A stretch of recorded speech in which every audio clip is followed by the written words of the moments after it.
blow it in the playoffs. Yeah, let's talk about the power play for a second.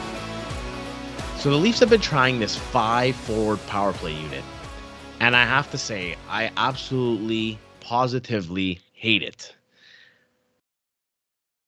Partly because it's not successful, or it hasn't been successful enough to warrant the risk that's associated with a 5-forward power play unit. And secondly, I just don't know what the heck they're trying to do once they're on that power play. There's no shot from the point, so there's no shot threat because Marner's the guy manning the point.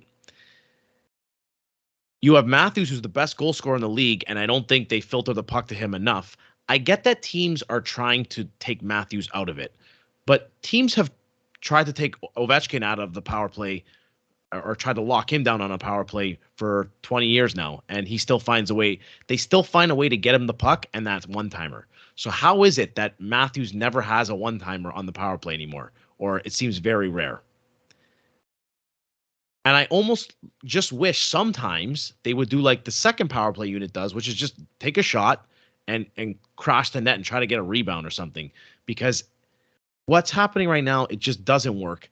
And my fear is that once again, this stupid power play will be their undoing again in the first round series. The Oak Leafs, who is, if you follow Leafs Twitter, he's a prominent figure on there.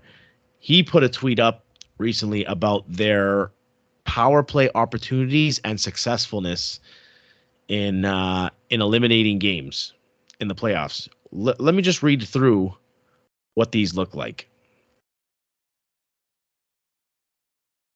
0 for 3, 0 for 2, 0 for 1, 0 for 1, 0 for 4, 0 for 2, 0 for 1, 0 for 3. These are all games in which the Leafs had a chance to eliminate their opponent. Didn't score one goal, not one. How pathetic is that? And by the way, 5 of those games, they lost by 1 goal. So, like, whatever they're trying right now, it's not working. I think they're ranked, mid-pack, which is not acceptable. I'm sorry for the amount of talent that they have on this team on the power play. I'm trying to figure out the logic.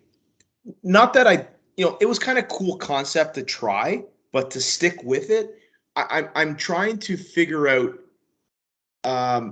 why swapping a guy like Sandin or Riley while he was injured. Let's just say Sandin for Bunting, what that's going to give that power play unit.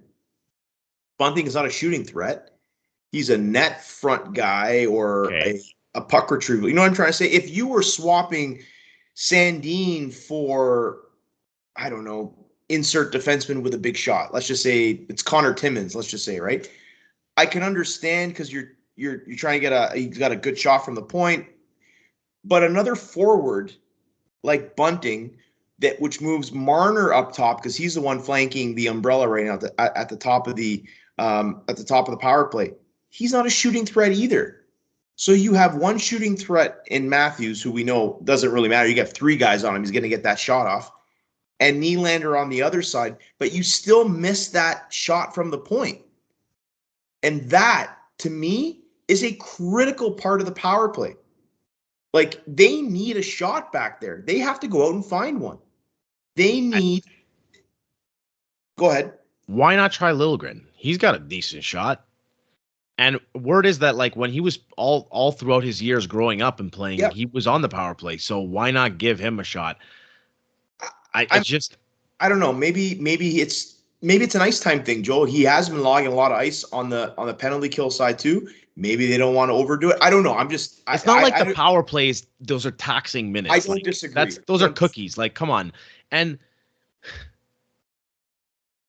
if this power play, this 5-forward unit was going at 30%, something like that, kind of like the Oilers power play goes at, I'd say, okay, fine. It's worth it. Like, they're very, very successful. We have something here, but they're not that, and they're not even close to that. So what's going to happen is we're going to give up a stupid shorthanded goal at the most inopportune time because we're the Leafs, and this is what happens. This is what we do. Just get rid of it. We have a large enough sample size. I appreciate them trying it. Once again, these regular season games mean very little because we already know our first round opponent. I get it. Try it. Sure. It ain't working. Try something else, please, because it makes me sick to look at. Even How, last week against Nashville, they had, I think, 3 power play opportunities or 4. They were absolutely pathetic. And then luckily, Nylander makes a great pass on the last power play at the end of the game, and Marner finishes it. But like, you can't have your power play lose you momentum. If you're not going to score, at least create some great chances and build momentum for you. But it's done the complete opposite for them. I hate it. so one power play type of tactic I do like that Washington does is they identify Ovechkin and Carlson play the whole 2 minutes, and they interchange 3 guys. So if Matthews doesn't kill penalties, so if it's Matthews and Marner, Matthews and Nylander, Matthews and Tavares, I really don't care because it's kind of have your pick. It should be Matthews and Nylander because they have the best shots. Matthews and Nylander, and if they're not killing penalties, I don't see why they can't play the whole 2 minutes, and then you interchange your other 3 guys, a defenseman and 2 forwards. So, your first unit, you have the guys you're talking about, and then you come back in your second unit, say you go with Liljegren and or Timmins, Yarncroke, and Bunting.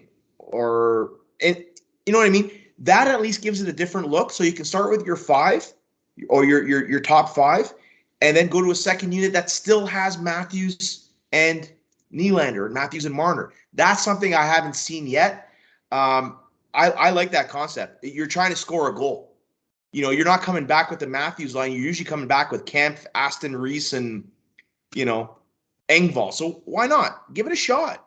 That would be my next thing. So, Robbie, I know we were going to get into what could Keith do differently. That would be my my recommendation for the power play. I don't even think that. You know, I don't even think this is Leaf. Like, I've thought about this for a while.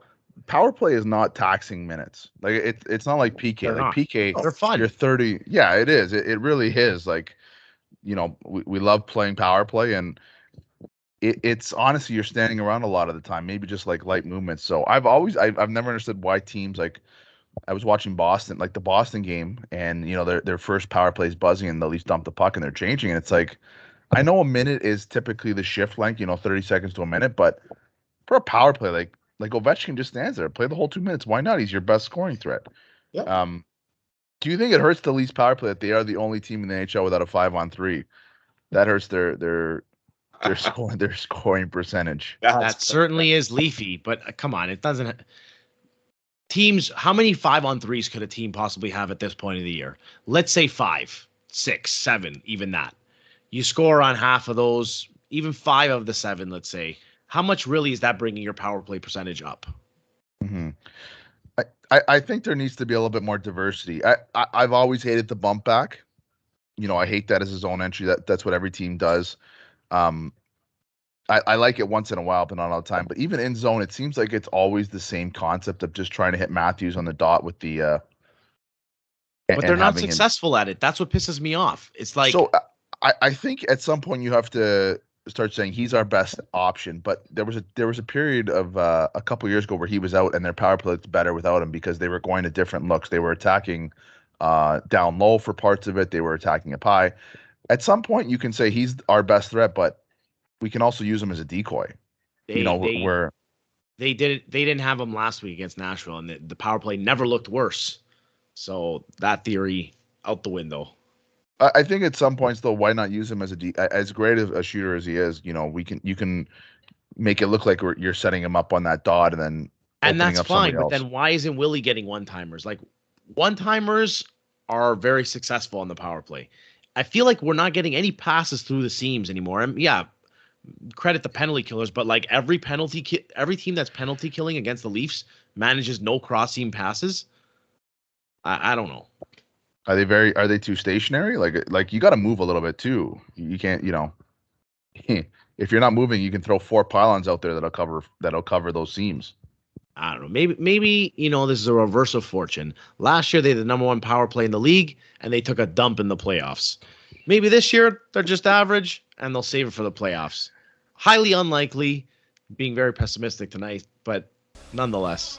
Sometimes throwing the puck to the net's not a bad option. agree. And just getting those Yep. garbage goals, right? In the playoffs, that's what you see, right? The players who win that little 5 feet in front of the crease usually win the game. So All right, enough about this power play. I'm sick and tired of talking about it.